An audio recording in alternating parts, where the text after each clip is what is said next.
समाज सच बोलने से डरने लगे और सच बोलने से उसका पद जाने लगे, किसी से कुछ मिलने की आस्था खत्म हो जाए, तो समझ लिए कि समाज मर चुका है। और मरे हुए समाज नव निर्माण नहीं करते हैं, उनके अंदर ना वो इच्छा शक्ति होती है, क्योंकि युद्ध में जो ये समझते हैं कि सब कुछ प्राप्त होगा वो युद्ध नहीं जीतते हैं। जो ये मानते हैं कि युद्ध में मैं शहीद भी हो जाऊंगा लेकिन लड़ता रहूंगा, वही जीतते हैं। जो लोग भी इस सभागार में बैठे हैं, बहुत बुजुर्ग लोग हैं, मेरे दादा की उम्र के होंगे, मेरे पिता की उम्र होंगे, मेरे बड़े भाइयों की उम्र के होंगे। मेरी विनम्र विनती है, अगर आप आज भी युद्ध जो हो रहा है उसको नहीं देखना चाहते और उस युद्ध से बचने के नए नए जुमले निकालना चाहते हैं, तो आपकी मौत निश्चित है। 2022 के भारत में अगर सनातनी हिंदुओं को हिंदू संगठन शत्रु का बोध नहीं करा रहे तो वो भी इसमें भागीदार है। हम किस गफलत में हैं, किस खुशफहमी के शिकार हैं, और इस खुशफहमी ने आपका जो शत्रु है, जो आपकी आस्थाओं परंपराओं का, उस शत्रु ने कभी भी आपसे पीठ पे वार नहीं किया।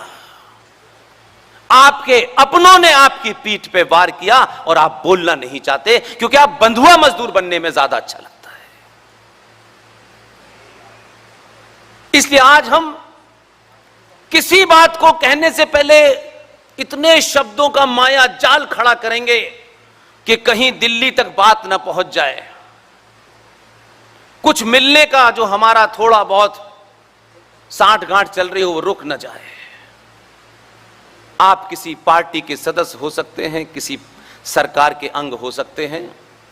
सरकार, जुडिशरी, पुलिस, ये जितनी व्यवस्थाएं, इंस्टीट्यूशन, संस्थाएं हैं, इन्होंने आज तक राष्ट्र को कभी नहीं बचाया। इसलिए देश और राष्ट्र के बारे में बड़ा कंफ्यूजन फैलाया गया है। भारत माता का नारा लगाओ, जोर जोर से लगाओ, और भारत माता के बारे में फिर सवाल न पूछो कि जिस भारत माता की हम जय लगा रहे हैं, उस भारत माता के साथ 1947 से लेकर 2022 तक हमने कितने कुकर्म किए हैं, उनको छुपाने के लिए नारा लगाते हैं क्या आप? उस कुकर्मों के ऊपर कभी बात ना हो। यह बीमारी बनी रहे, क्योंकि हम हैं इस वक्त मत बोलो, मैं कहता हूं इसी वक्त सबसे ज्यादा बोलो। ये जो क्षण हैं ये बार बार नहीं आते इतिहास में। इसलिए आज जिन बातों पे चर्चा होनी चाहिए उस पे कम हो रही है। पड़ोसी पे पत्थर फेंकते फेंकते हम 70 साल में यहां चले आए। हमें क्या करना है, हमने क्या गलतियां की थी, उसके बारे में चर्चा क्यों करेंगे? क्योंकि उस पे तो सवाल खड़ा हो जाएगा। इसलिए मैं युवाओं के सामने कोई झूठ इसलिए बोलना नहीं चाहता कि आज की संचार क्रांति के अंदर सबसे ज्यादा अगर कोई अलर्ट है तो वो 20 से 22 साल का युवा है, 18 साल का युवा है। मैं कोई बात भावनाओं में ताली बजवाने के लिए बोल सकता हूं, हो सकता है आप ताली भी बजा दें, आप नारा भी लगा दें, लेकिन मैं मानता हूं मैं दिल्ली पहुंचूंगा नहीं उससे पहले लोग कहेंगे बड़ी जोर जोर से बात कर रहे थे लेकिन 90% झूठी बोल रहे थे। इसलिए वो नहीं करना चाहता मैं। इसलिए कांग्रेस ने क्या क्या किया इसकी तो बात होनी चाहिए, लेकिन हमने क्या क्या होने दिया और चिल्ला के बताया नहीं, इसकी बात क्यों नहीं होनी चाहिए? आप किस पार्टी को वोट देते हैं नहीं देते वो एक अलग मामला है। वोट देने से आपकी राष्ट्रीयता नहीं तय होने वाली है। आप किस विचारधारा के यह भी महत्वपूर्ण नहीं है। लेकिन जब समाज सच बोलने से डरने लगे और सच बोलने से उसका पद जाने लगे, किसी से कुछ मिलने की आस्था खत्म हो जाए, तो समझ लिए कि समाज मर चुका है और मरे हुए समाज नवनिर्माण नहीं करते हैं।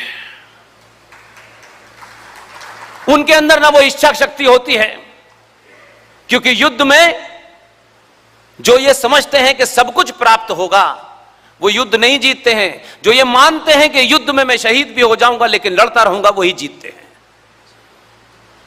आज कांग्रेस पार्टी ने 90 में क्या किया, 91 में क्या किया, 92 में क्या किया, 95 में क्या किया, 2013 में क्या किया, 2005 में क्या किया, इसका बार बार गुणगान करके अपनी भूमिका पर हम काली चादर नहीं डाल सकते। इसलिए मैं बहुत मामूली सा व्यक्ति हूं। हमारी पूरी टीम में देश भर में किसी आदमी को सत्ता के किसी प्रतिष्ठान पर बैठने की ना कोई चाह है, ना कोई एजेंडा है, और ना ही कोई इस कारण से शहर शहर गली गली बोल रहे हैं। कुछ टेलीविजन पे जाके बोलते हैं, कुछ मेरी तरह इस देश में इस समय कहां कर्नल आर.एस. सिंह साहब बोल रहे हैं मुझे पता नहीं है, कहां सुशील बोल रहे हैं, कहां प्रोफेसर कपिल कुमार बोल रहे हैं, कहां ललित अंबरदार बोल रहे हैं, कहां अंकुर शर्मा बोल रहे हैं, ये पता नहीं, सब कर रहे हैं। सब ने अपनी अपनी भूमिका अपने हिसाब से तय कर रखी है। कोई संगठन की आवश्यकता नहीं है, क्योंकि संगठन बनने के बाद संगठनों में भी बीमारियां आ जाती हैं। इसलिए सारे एक्सपीरियंस बताते हैं कि अगर तथ्यों पे, तर्कों पे अपनी बात एक आदमी के सामने कहें, 10,000 आदमियों के सामने कहें, अगर आपकी बात में जान होगी, वजन होगा, तो आपकी जात क्या है, आपका पद क्या है, आप किस संगठन में हैं, आप कौन सा कपड़ा पहनते हैं, यह महत्व नहीं है। सारा देश आपके साथ खड़ा हो जाता है। हमने इमरजेंसी की बात की अभी, लेकिन इमरजेंसी के बाद जो सरकार बनी, उस सरकार में हमारे लोग भी शामिल थे। उन्होंने जो जघन्य अपराध किया उस पर बात नहीं होनी चाहिए। जिन अपराधों पे बात नहीं करता समाज, वो वैसा ही है कि डॉक्टर से इलाज तो चाहता है, लेकिन डॉक्टर को बताता नहीं है कि मुझे कैंसर है डॉक्टर साहब, उसे छुपाना चाहता है। डॉक्टर कैसा भी बुला लीजिए, बिना बीमारी को बताए, आपकी हिस्ट्री को जाने बगैर डॉक्टर सही इलाज नहीं करेगा। 78 में चाहे 2 ही थे या 90 थे, इस गिनती का महत्व नहीं है।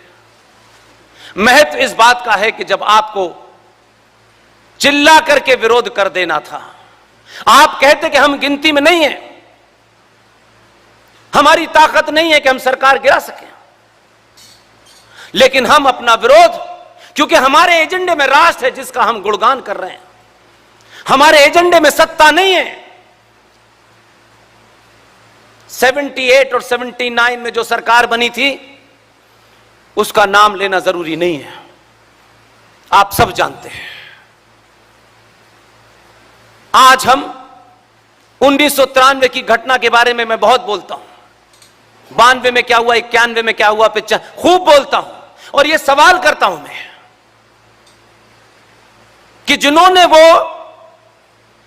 महापाप हुआ, आप उस वक्त संसद में गिनती में कितने थे?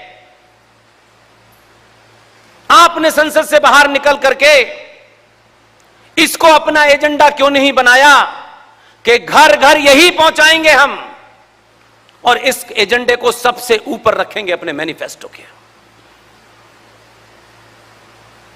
एक फॉर्मेलिटी के लिए सहमति के साथ चुपचाप बाहर निकले और खामोशी से गायब हो गए। वो चीजें कभी भारत के पार्टी के मैनिफेस्टो में क्यों नहीं आई? आप मैनिफेस्टो में 370 तो बहुत साल से डाल रहे थे भाई, लेकिन 370 से ज्यादा खतरनाक भारत राष्ट्र को जो चुनौती थी, उसका जिक्र भी नहीं है। सत्ताएं नहीं करती, समझ में आता है, मजबूरी है कि सत्ताओं को वोट लेना है, लेकिन संगठनों को किसका वोट लेना है? जो संगठनों में भीड़ लग गई है कि हम सरकार से ज्यादा सेकुलर होकर बताना चाहते हैं। मेरे और आपका क्या इसमें स्टेक है? अगर कोई मुझसे नाराज होगा तो कल होता हो वो अभी हो जाए, इसका डर नहीं है। लेकिन मैं सच बोलूं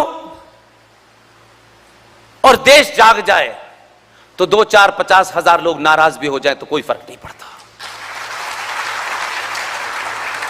यह चिंता मुझे जब सताएगी तब मैं झूठ बोलूंगा मंचों से खड़े होकर के, जब किसी ना किसी दिन मेरे एजेंडे में यह होगा कि मैं एक दिन उदयपुर में आऊंगा और इसी सभा के सामने हाथ जोड़ के कहूंगा कि मुझे सांसद का टिकट मिल गया है जुगाड़ से, अब मुझे जिता देना। वो दिन मेरे जीवन में कभी नहीं आएगा, कभी नहीं आएगा।